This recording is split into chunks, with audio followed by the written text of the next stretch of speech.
টানা তৃতীয়বার ভারতের প্রধানমন্ত্রী হিসেবে নরেন্দ্র মোদীর শপথ অনুষ্ঠান ঘিরে নয়াদিল্লিতে চলছে নানা প্রস্তুতি। সবশেষ খবর জানাতে ভারত থেকে সরাসরি যুক্ত হচ্ছেন সহকর্মী সুব্রত আচার্য।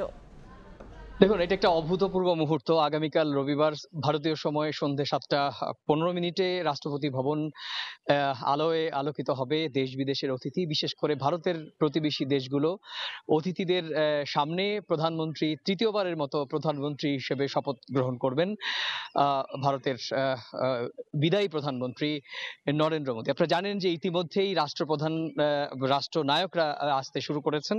বাংলাদেশের প্রধানমন্ত্রী শেখ হাসিনা ইতিমধ্যেই দিল্লিতে পালাম বিমানবন্দরে এসে পৌঁছেছেন এবং সেখান থেকে তাকে অভ্যর্থনা জানানো হয়, রাষ্ট্রীয় অভ্যর্থনা জানানো হয় সরকারের পক্ষ থেকে। এবং সেখানে বাংলাদেশে নিযুক্ত ভারতীয় রাষ্ট্রদূত সহ আরো দিল্লিতে নিযুক্ত বাংলাদেশের রাষ্ট্রদূতের শীর্ষস্থানীয় কর্মকর্তারা ছিলেন। সেখান থেকে তিনি পালাম বিমানবন্দর থেকে তিনি ইতিমধ্যেই হোটেলে পৌঁছেছেন। সেখানে বিশ্রাম করার পরে তার কিন্তু আজকে দিনভর যে রাষ্ট্রীয় সূচি সেগুলো থাকবে। আগামীকালকে কিন্তু একই রকম ভাবে তার সারাদিন প্রধানমন্ত্রী শেখ হাসিনা সারাদিন রাষ্ট্রীয় সূচি থাকবে। তারপর দুপুরের পর থেকে কিন্তু রাষ্ট্রপতি ভবনে যাওয়া, এবং আপনি জানেন যে সন্ধ্যের সময় যে সূচি, সেই সূচিতে প্রধানমন্ত্রী সহ অন্যান্য দেশের রাষ্ট্রনায়কদের সামনেই ভারতের তৃতীয়বারের মতো প্রধানমন্ত্রী শপথ নেবেন নরেন্দ্র মোদী। এবং রাত্রে যথারীতি নতুন সরকার এবং অতিথিদের আমন্ত্রণে ভারতের যে রাষ্ট্রপতি আছেন দ্রৌপদী মুর্মু, রাষ্ট্রপতি এবং নতুন প্রধানমন্ত্রী সৌজন্যে দেয়া নৈশভোজেও বাংলাদেশের প্রধানমন্ত্রী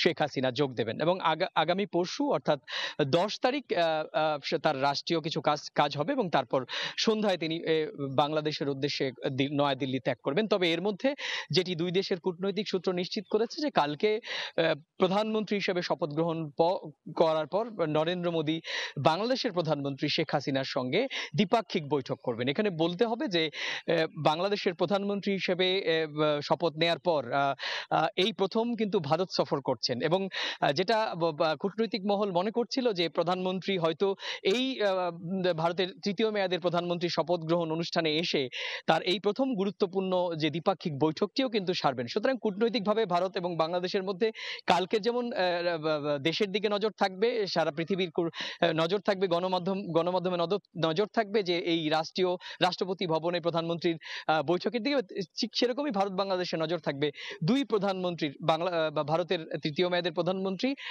নতুন প্রধানমন্ত্রী এবং বাংলাদেশের প্রধানমন্ত্রীর দ্বিপাক্ষিক বৈঠকের দিকে। তো এই ছিল আমার কাছে ভারতের তৃতীয়বারের মতো প্রধানমন্ত্রী শপথ অনুষ্ঠানে বাংলাদেশের প্রধানমন্ত্রীর আসার পর তার যে রাষ্ট্রীয় সূচি হবে এই সংক্রান্ত আমার কাছে থাকা সে সংক্রান্ত সবশেষ তথ্য।